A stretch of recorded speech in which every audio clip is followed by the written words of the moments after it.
자, 하나님 말씀 보겠습니다. 사무엘상 18장 6절부터 9절입니다. 구약성경 사무엘상 18장 6절부터 9절입니다. 사무엘상 18장 6절부터 9절입니다. 저희가 한 절씩 우리 교독하도록 하겠습니다. 무리가 돌아올 때 곧 다윗의 블레셋 사람을 죽이고 돌아올 때 여인들이 이스라엘 모든 성읍에서 나와서 노래하며 춤추며 소고와 경쇠를 가지고 왕 사울을 환영하는데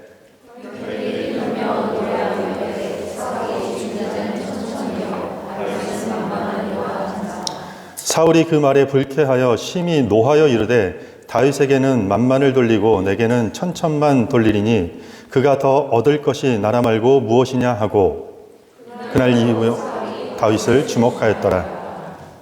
아멘. 저희가 지난주부터 7대 죄악, 성경에 7가지가 이렇게 딱 나온 것은 아니지만 교회의 오랜 전통, 1세기부터 4세기 사이에 만들어진 어떤 죄악에 기독교인들이 크리스찬들이 신앙생활하면서 가장 주의해야 될, 피해야 될 7가지 죄악에 대해서 기록하고 있는데 지난주는 우리 교만이었고 오늘 두 번째 시간입니다. 시기. 질투라고도 하죠. 그래서 오늘은 시기라는 주제로 하나님 말씀을 함께 나누도록 하겠습니다. 저희가 읽은 성경이 사무엘상이죠. 사무엘상에 보면 이스라엘의 초대 왕으로 한 사람이 세워집니다. 그게 누구죠? 사울 왕입니다. 사울이 처음에 성경에 등장할 때 모습은 정말 굉장한 모습으로 등장합니다. 성경은 그를 표현할 때 그는 아주 외모도 준수한 자라고 표현하고 그는 남들보다 키가 한 자나 더 커서 키도 크고 용모도 준수한 사람으로 등장하고 있습니다. 사무엘 선지자를 통해서 사울 왕이 왕으로 기름받는 순간에 나는 베냐민 지파 중에 가장 작은 자입니다. 저는 연약한 자입니다. 라는 상당히 겸손을 고백하던 사람으로 등장합니다. 왕이 된 이후에도 이전에 자신이 왕이 되는 것을 반대했던 사람들을 찾아가서 복수를 하거나 징계, 보복하지 않고 오히려 그들을 품는 모습을 성경 전체에서 보여주고 있습니다. 사울 왕은 아주 관대함과 너그러운 모습을 초창기부터 보여주고 있습니다. 선지자 사무엘은 사울을 통해서 이렇게 이야기합니다. 온 백성 가운데 이만한 인물이 없다고 합니다. 백성들도 다 동의합니다. 사울과 같은 사람이 없구나. 많은 백성들이 동의하고 사울이 왕이 되는 것을 통해서 함성을 지르며 열광적인 응원을 하게 됩니다. 실제 사울은요, 왕이 되어서도 통치하던 기간 가운데 나라의 위기가 닥치면은 나가서 모든 문제를 해결했습니다. 위험을 무릅쓰고 암몬으로부터 길르앗 야베스를 구해내는 성공을 거둡니다. 이어지는 많은 전쟁에서도 계속해서 승리를 하면서 승승장구하는 모습으로 등장합니다. 정리하자면 성경에 처음 등장할 때 사울은 키도 크고 준수했고 겸손하고 관대하고 너그러운 자였습니다. 게다가 그는 이스라엘의 첫 번째 왕입니다. 굉장히 영예스러웠을 것입니다. 그는 통치력뿐만 아니라 어떤 군사적 작정 수행 능력에서도 아주 탁월했습니다. 대단하죠. 우리가 살면서 흔히들 착각하는 내용들이 하나 있는데 그게 뭐냐면 우리가 다 가지면은 행복할 것이라고 착각한다라는 것입니다. 내가 무언가를 더 가지면 행복할 수 있을 것이라고 믿는 것입니다. 그래서 저 사람이 가지고 있는 것, 나에게 없는 것, 내가 그것만 조금 가지게 되면은 나는 더 행복할 수 있는데 내 불행의 요인이 저게 없어서 그러는 거야. 저 사람은 가지고 있는데 나에게 없는 것, 이게 나를 불행한다라고 착각한다라고 합니다. 그런데 이미 모든 것을 가짐에도 불구하고 불행한 사람이 있는데 그게 바로 오늘 사울입니다. 그야말로 사울은 다 가진 자였어요. 외모 가졌죠. 성품도 좋죠. 통치권, 군사력, 모든 걸 가진 인물로 성경에 등장하고 있습니다. 하지만 가진 것을 통해 감사하고 또 그 가진 것을 좀 누릴 수 있는 이런 행복한 삶을 살지 못하고 사울은 엄청난 시기심, 그러니까 질투심이라고 할 수 있죠. 여기에 사로잡혀서 평생을 불행하게 사는 인물로 성경에 기록되고 있습니다. 그의 삶이 불행으로 치닫게 된 이유는 어떤 대단한 고난과 인간이 살면서 겪기 어려운 그런 어떤 역경이 덮친 것이 아니라 아주 사소한, 대단히 사소한 일에 온 인생을 걸고 목숨을 걸었기 때문입니다. 어느 날 이스라엘과 블레셋의 전쟁이 있었습니다. 근데 이스라엘이 위기의 상황이었어요. 그런데 어린 다윗이 블레셋 적장, 장군 골리앗을 쓰러뜨리는 계기로 이스라엘이 승리하게 됩니다. 그리고 전쟁에서 승리한 이스라엘 군사들과 함께 사울 왕과 다윗은 당당하게 이제 예루살렘으로 복귀합니다. 이 개선 퍼레이드에 여인들이 나와서 열렬히 환영하는 장면이 저희가 읽은 6절과 7절입니다. 다시 한번 읽겠습니다. 6절과 7절. 여러분들이 크게 한번 읽어주세요. 시작.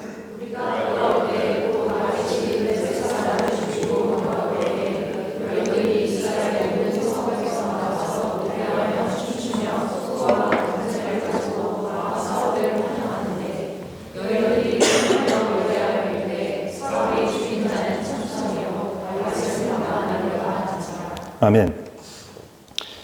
지금 여인들이 나와서 이 개선 퍼레이드 장면에서 뭐라고 얘기하죠? 어떤 여인들이 사울이 죽인 자는 천천히고 다윗은 만만이로다.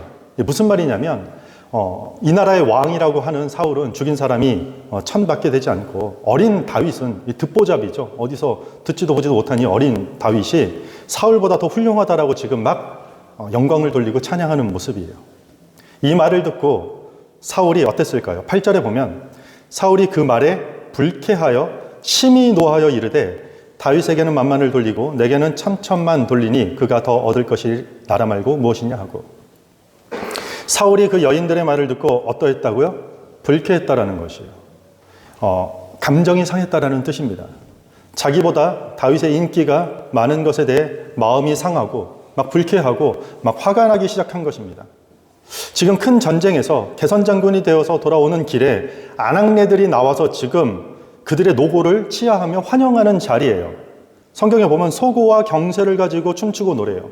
소고는 악기예요. 탬버린 같은 악기고, 경새는 트라이앵글 같은 이런 타악기인데, 악기까지 지금 동원해서 춤추고 노래하면서 지금 기쁜 것이에요. 질 줄만 알았던 이 전쟁에서 승리했구나.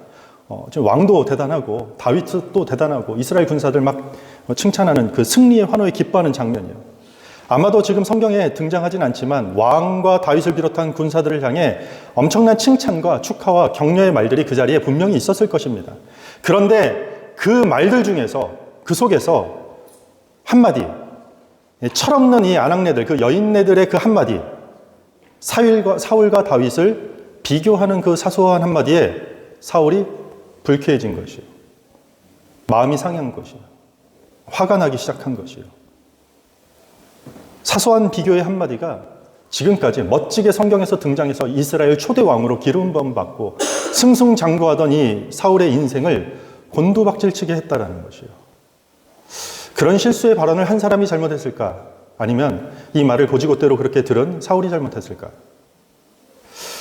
몇 년 전 한국의 한 설문조사에 의하면 대한민국 국민들 10명 중에 7명이 인생이 행복합니까? 라는 질문에 7명 가까이가 행복하지 않다고 답변을 했답니다.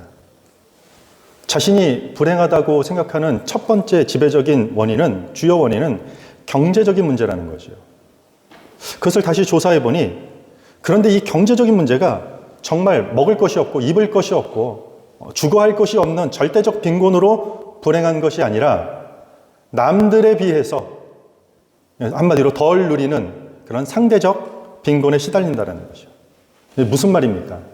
다른 사람과 사소한 비교가 계속 쌓이고 이 사람과 비교하고 저 사람과 비교하고 뒷사람과 비교하고 이것들이 쌓이고 쌓여서 불행하게 느껴진다는 것이죠. 인생 자체가. SNS를 하는 37.4%의 사람들이 자기 지인이 올린 사진이나 글을 보면서 상대적 박탈감을 느낀다고 합니다.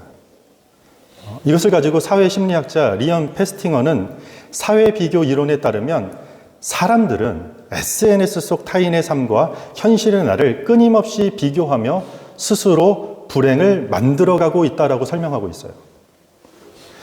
가방 브랜드를 비교하고, 난 오늘 라면 먹었는데 저 사람은 맛있는 스테이크를 먹었네. 먹는 것 비교하고, 어디 갔는지 비교하고, 도대체 이 사람이 타는 차는 무슨 차인지 비교하고, 여행 가서는 어떤 호텔에 머물었는지, 친구는 몇 명인지 저 사람의 연봉은 얼마나 되는지, 끊임없이 재산은 얼마인지 계속해서 비교한다는 거죠. 이런 사소한 비교를 계속해서 반복하면서 스스로를 불행하게 만들어간다는 이야기를 하는 것입니다. 사울은 지금 이스라엘의 왕이에요. 엄청난 자리예요. 많은 걸 가졌어요. 아무리 다윗이 비록 골리앗이라는 대단한 장수를 이긴 지금 시기에 가장 핫한 인물이라고 여길 수 있다 할지라도 어제까지만 해도 그는 무명의 미성년자, 군대에 나갈 만 20살의 나이도 안 된 그냥 어린 양치기 목동에 불과했다는 것이요. 이런 사소한 비교, 이런 사소한 비교에 한 나라의 왕이 인생을, 목숨을 걸 필요가 있습니까? 없습니까? 없어요. 멀리서 보면 없죠. 어리석다라고 우리는 얘기할 수 있을 것입니다. 사소한 비교는 사소하게 넘기면 되는 것입니다. 사소한 일은 사소하다고 생각하면 되는 일입니다. 오히려 사울 왕은 이렇게 하는 것이 더 맞았을 것입니다. 다윗과 같은 용맹한 전사들이 한 명 말고 2명, 3명, 10명만 있으면 우리가 블레셋뿐만 아니라 유브라테스 너머까지도 우리가 다 정복할 수 있겠구나. 이렇게 사소한 비교에 끌려다니는 것이 아니라 자기에게 주어진 자리에서 잘 서 있으면 되는 것이었어요. 그런데 그 사소한 비교에 마음이 무너지기 시작하고 감정이 상하기 시작하고 막 분노를 일으키기 시작했다는 것이죠.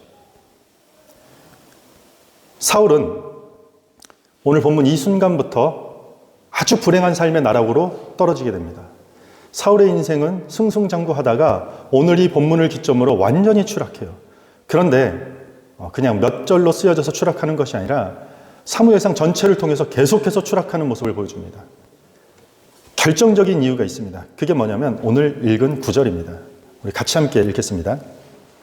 시작. 그날 이후로 사울이 다윗을 주목하였더라. 아멘. 우리가 사무엘상을 읽다 보면 무심코 그냥 지나갈 수 있는 구절이긴 하지만 사울 왕을 이해하는 데 가장 중요한 내용 중에 하나입니다. 다윗을 어떻게 바라봤다고요? 주목하였더라. 이 사랑스러운 눈으로 하트 뿅뿅 쳐다봤을까요? 아니에요. 여기서 주목하다라는 히브리 단어 아인이라는 단어는요, 시기심이 가득 찬 눈으로 다윗을 바라보기 시작했다라고 얘기했어요. 그래서 영어 성경 NIV에는 말 그대로 jealous eye, 시기하는 눈으로 번역을 하고 있습니다. 이스라엘의 왕으로 기름 부음 받은 사울이 반드시 지켜야 될 단 한 가지가 있어요. 여러 가지가 있을 텐데 그 중에 하나를 지켜야 된다면 하나님만 바라보고 주목하는 것이 왕의 가장 중요한 지침 사항이에요. 그런데 이날 이후부터 사울은 하나님을 보지 않고 사람만 주목하기 시작했어요. 그것도 한 사람, 다윗. 어떤 눈으로요? 시기심 가득한 눈으로 다윗을 주목하기 시작했다라는 것이에요. 하나님을 바라보지 않고 하나님 대신에 사람에게 주목하게 되면 반드시 그 결과는 어떤 비교를 시작하게 돼요. 그 사람과 나, 아니면 A라는 사람과 B라는 사람을 비교하게 됩니다. 그리고 이 비교는 순식간에 시기심이라는 것을 만들어내게 됩니다. 사소한 비교라는 이 늪에 빠진 사울은요, 다윗을 주목하면서, 그러니까 끝없는 비교가 여기서부터 시작되었고, 그리고 이 비교 의식은 결국 시기심에 그를 빠뜨리게 하고 그의 인생 전체를 불행의 연속으로 끌고 가게 되는 사건이 됩니다. 사울은 정말 많은 것을 가졌음에도 불구하고 이 시기심에 쌓여서 가정도 팽개치고 국가도 다 팽개치면서까지 성경 기록에 의하면 거의 10년 이상을, 몇 년이라고요? 10년 이상. 한 사람만 시기심으로 쳐다보고 그 다윗을 10년 넘게 죽이려고 쫓아다니다가 불행한 삶으로 인생이 마무리되는 게 사울의 이야기입니다. 하나님 대신 사람을 주목하게 되면은요, 반드시 우리는 시기하게 됩니다. 우리가 신앙생활을 오래 하더라도 이렇게 성숙하게 멋진 모습으로 성장하기 힘든 사람들의 특징은요, 계속해서 사람을 주목하기 때문인 것이에요. 여기서 주목하다라는 것은 시기심 어린 눈으로 주목하는 것이에요. 사랑의 대상으로, 긍휼의 대상으로, 보살핌의 대상으로 주목하는 게 왜 나쁘겠습니까? 그러나 뭔가 비교 대상의 눈으로 보는 순간 우리는 무너진다라는 것이에요. 사도행전 5장에 보면 사두개인들이 이 시기심 때문에 예수님의 제자들을 다 감옥에 가두게 되는 이야기가 나옵니다. 신앙의 문제가 아니에요. 뭐 신학적인 문제가 아니라 뭐 사회적인, 윤리적인, 도덕적인 어떤 정치적인 이슈가 문제가 되어서 감옥에 가두는 것이 아니라 마음의 시기가 가득했다라고 성경이 이야기하고 있습니다. 시기가 그렇게 무서운 것이에요. 사두개인들이 왜 예수님의 제자들이 전도하고 복음 전하는 데 시기했을까요? 하나님의 일에 자신이 소외되었다라고 생각했기 때문이에요.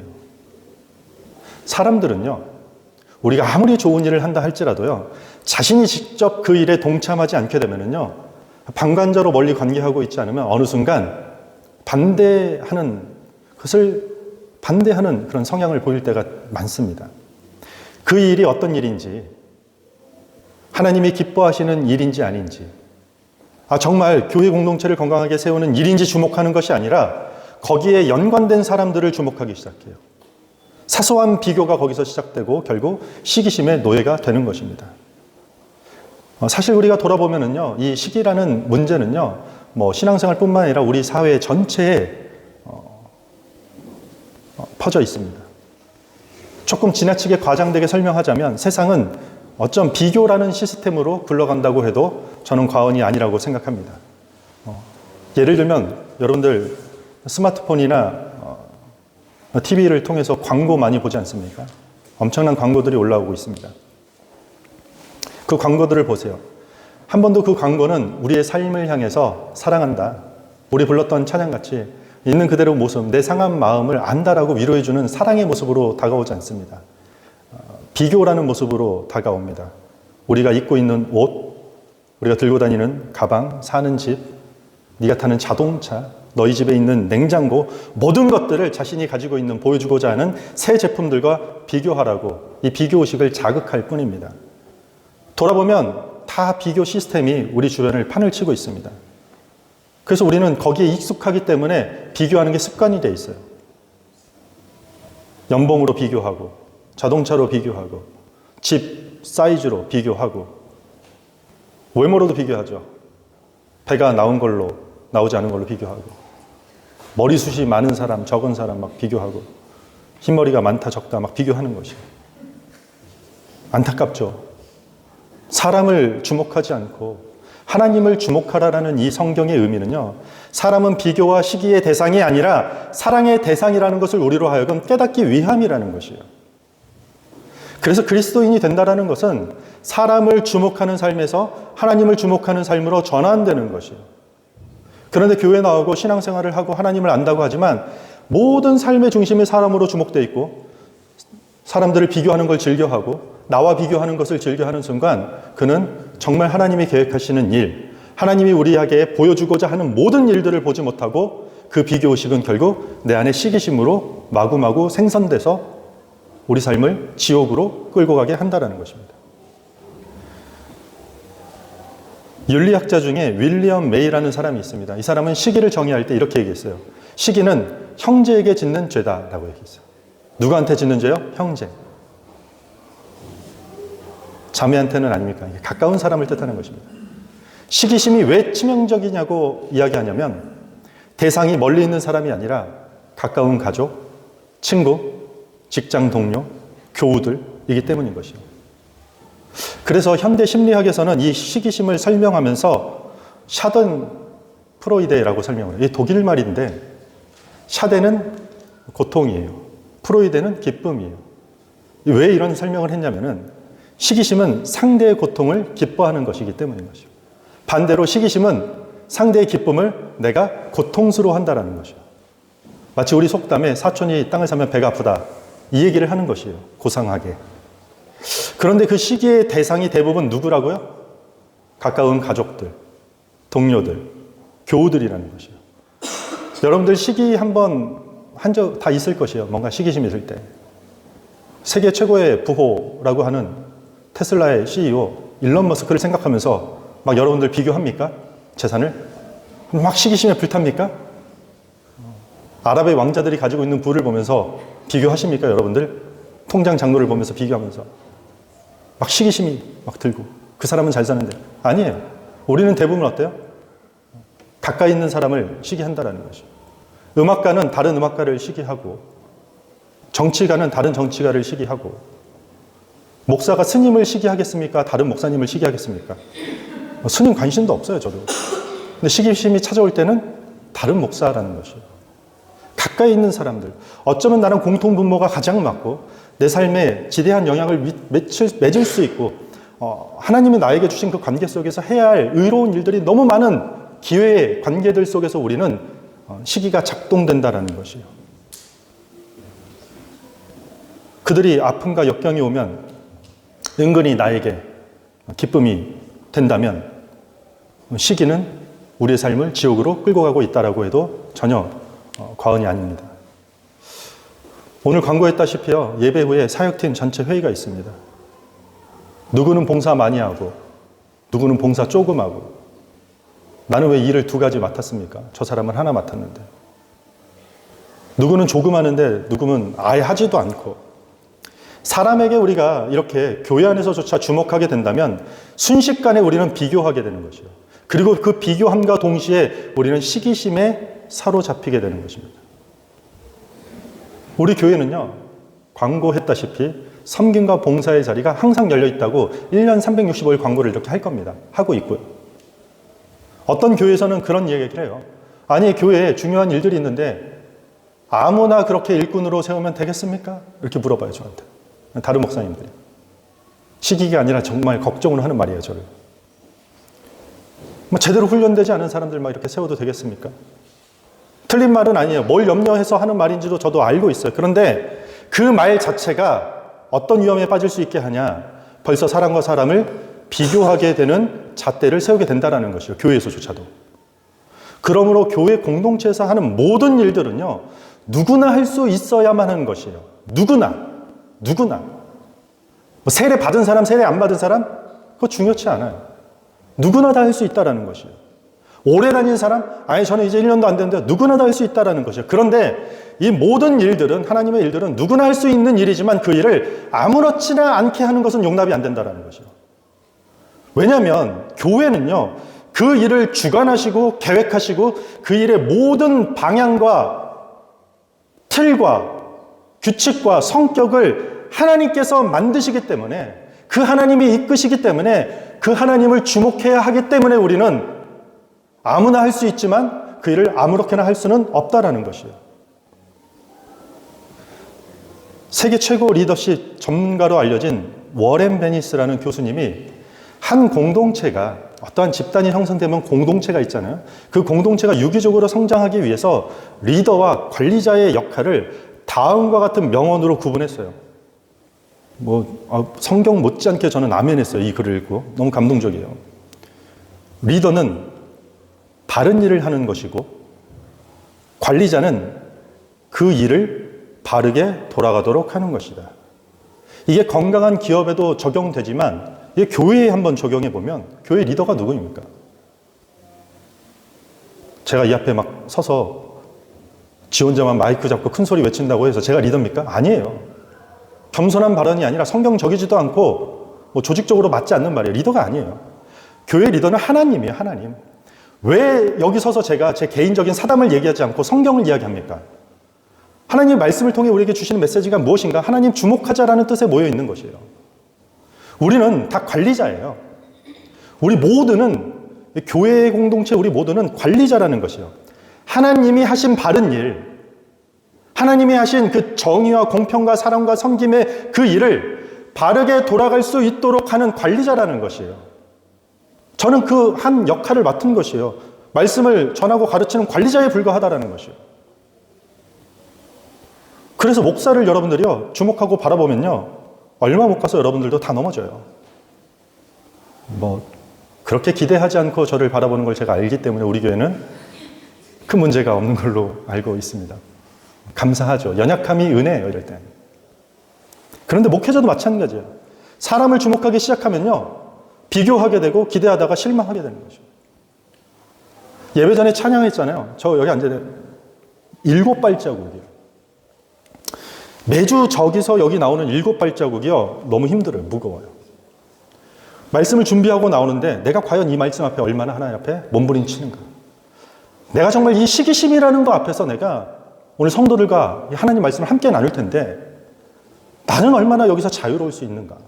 내가 그럴 자격이 있나?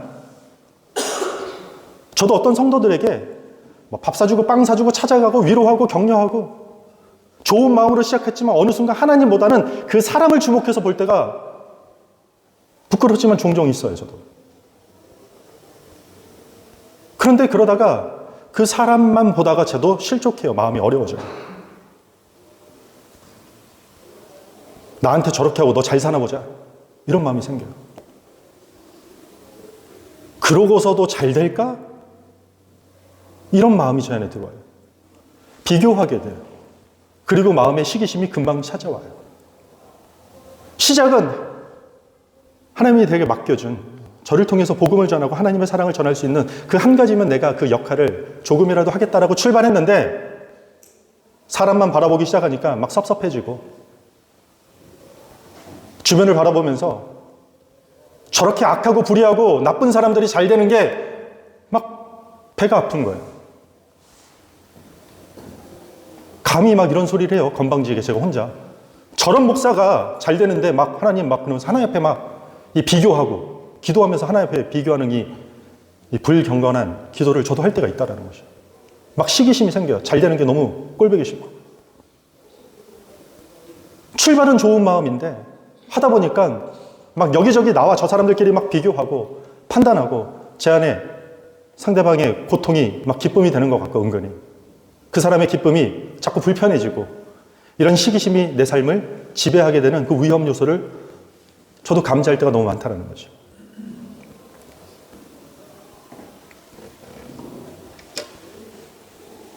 우리가 하나님을 주목하게 되면은요, 받은 은혜가 감사하게 되는 것을 느껴요. 그리고 그 왜 하나님을 주목하게 되냐면요, 주목하는 것이 중요하냐면 주목할 때 우리가 하나님 앞에 섰을 때 하나님의 은혜가 얼마나 큰지를 깨닫게 되는 것이에요. 그래서 그 나를 이전에 괴롭혔던 그 비교가 그때는 너무 크고 내 삶을 뒤흔들고 시기심으로 가득 시기심에 끌려갈 수 없을 만큼 나를 지배하였던 큰 이슈의 문제였는데 하나님의 커다란 은혜 앞에 서니 그것이 작아지는 것이에요. 그 일이 작아진 것이 아니라 하나님의 은혜가 커진 것이죠. 여러분들 시간이 지난다고요 상처가 갑자기 작아지지 않아요. 받은 어떤 트라우마 같은 게 그냥 기도 잘하고 예배 잘 드리고 막 눈물 콧물 빼고 은혜 받고 돌아서면요 그게 막 사라지는 게 아니에요. 정확히 얘기하면요 그거는 그대로 있는데 그거보다 더 큰 하나님을 경험하는 것이죠. 우리에게 필요한 건요 더 큰 은혜예요. 더 위대한 하나님의 사랑을 맛봐야 되는 것이에요.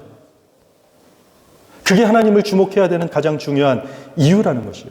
그래서 우리가 하나님을 주목할 때 소중하고 그리고 우리에게 가까운 사람들의 고통을 우리가 은근히 기뻐하거나 아니면 그들의 기쁨을 막 뒤에서 배알이 꼴리는 것 같이 고통스러워하는 그 시기심이라는 사소한 감정의 늪에 절대 빠지지 않게 될 수 있다는 것이요. 뭐가요? 하나님을 바라볼 때, 하나님을 주목할 때 하나님의 크신 사랑이라는 게 너무 크게 다가오기 때문에 가능하다는 것이요.